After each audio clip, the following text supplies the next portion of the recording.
नमस्कार आदाब दोस्तों। तो चलिए आज हम फिर लाए हैं देश दुनिया की तमाम छोटी बड़ी ब्रेकिंग न्यूज़। तो खबरों को स्टार्ट करने से पहले आपसे छोटी सी रिक्वेस्ट है दोस्तों, अगर चैनल पे नए हैं तो चैनल को सब्सक्राइब करें, नोटिफिकेशन को ऑन करें और वीडियो को लाइक करें, अपने दोस्तों के साथ ज़्यादा से ज़्यादा शेयर करें। तो आज की सबसे पहले और बड़ी खबर मैं आपको बताएंगे दोस्तों, रूस और यूक्रेन के बीच चल रहे युद्ध के बीच मॉस्को से रक्षा आपूर्ति जारी है, क्योंकि भारतीय रक्षा बलों को ओवरहॉल किए गए विमान के इंजन और पुर्जे की खेप मिली है। हालांकि इस बात को लेकर चिंता है कि क्या ये निकट भविष्य में भी जारी रहेगा, क्योंकि रूस को भुगतान करने का कोई समाधान अब तक नहीं मिला है।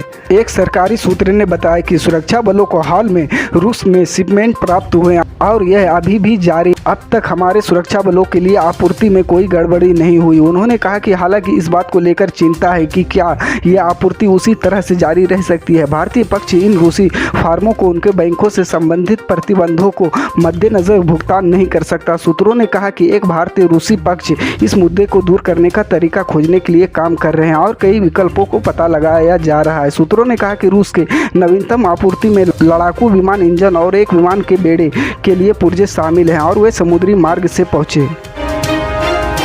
लोजपा के राष्ट्रीय अध्यक्ष व जमुई सांसद चिराग पासवान जी ने कहा कि बिहार में नीतीश सरकार के शासनकाल में पूरी व्यवस्था चरमरा गई है। उन्होंने कहा कि इससे उब चुकी जनता व्यवस्था एवं सत्ता परिवर्तन का संकल्प ले लिया है। चिराग जी ने कहा कि इसी के अनुरूप 2025 में जन सहयोग से विकसित बिहार की नींव रखी जाएगी। आज पटना के बापू सभागार में पार्टी द्वारा आयोजित संविधान निर्माता डॉक्टर भीमराव अंबेडकर जी के 131वीं जयंती समारोह में मुख्य अतिथि व उद्घाटनकर्ता के रूप में अपने संबोधन में लोजपा अध्यक्ष ने कार्यकर्ताओं का आह्वान करते हुए कहा कि वे राज्य में बिहार फर्स्ट बिहारी फर्स्ट की सरकार बनाने के लिए बाबा साहेब अंबेडकर तथा पार्टी के संस्थापक रामविलास पासवान जी के विचारों को घर घर तक पहुंचाए, साथ ही बिहार फर्स्ट बिहारी फर्स्ट के एजेंडा से भी लोगों को अवगत कराए। उन्होंने कहा कि राज्य के 12 करोड़ जनता का आशीर्वाद उन्हें प्राप्त है, फिर भी वह सामने आ रही चुनौतियों से क्यों डरेंगे और किसी के सामने क्यों झुकेंगे।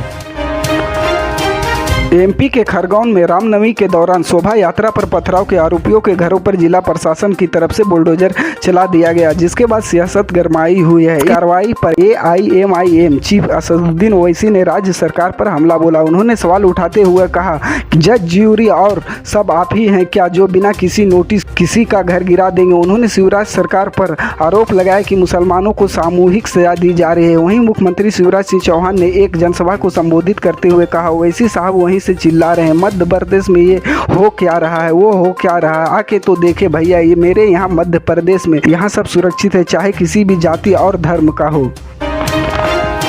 राष्ट्रीय राजधानी में कोविड-19 के मामलों में तेजी को देखते हुए दिल्ली आपदा प्रबंधक प्राधिकरण शहर में कोरोना वायरस के प्रसार को रोकने के उपायों पर विचार करने के लिए 20 अप्रैल को एक बैठक करेगा। अधिकारियों ने बृहस्पतिवार को यह जानकारी दी। दिल्ली में बुधवार को कोविड-19 के 299 नए मामले सामने आए और 2 दिनों में इसमें 118% की वृद्धि हुई है। दिल्ली के स्वास्थ्य विभाग द्वारा जारी किए गए आंकड़ों के अनुसार संक्रमण दर 2.49% हो गई है। राष्ट्रीय राजधानी में सोमवार को कोविड-19 के 137 मामले सामने आए थे। दिल्ली सरकार के एक वरिष्ठ अधिकारी ने कहा, दिल्ली की आपदा प्रबंधक प्राधिकरण की बैठक अगले सप्ताह बुधवार को राज्यपाल की अध्यक्षता में होगी। बैठक में मौजूदा कोविड स्थिति पर चर्चा होगी, जिसमें मामलों की संख्या में हालिया वृद्धि भी शामिल है। इससे पहले दिन में मुख्यमंत्री अरविंद केजरीवाल ने कहा कि दिल्ली सरकार को कोविड की स्थिति पर नजर रख रही है और अस्पताल में मरीजों की भर्ती होने की संख्या कम होने के कारण घबराने की जरूरत नहीं है।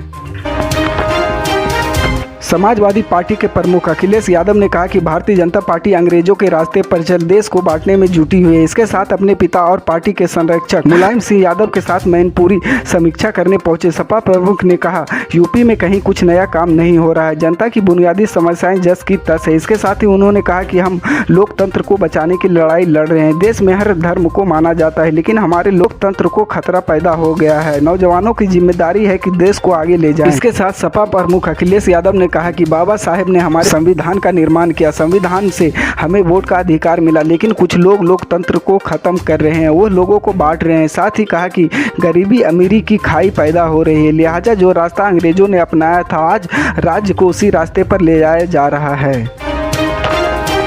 इसी तरह की पल पल की अपडेट जानने के लिए जुड़े रहे हमारे स्टार न्यूज के साथ। मिलते हैं अगली बड़ी खबर में, तब तक के लिए जय हिंद।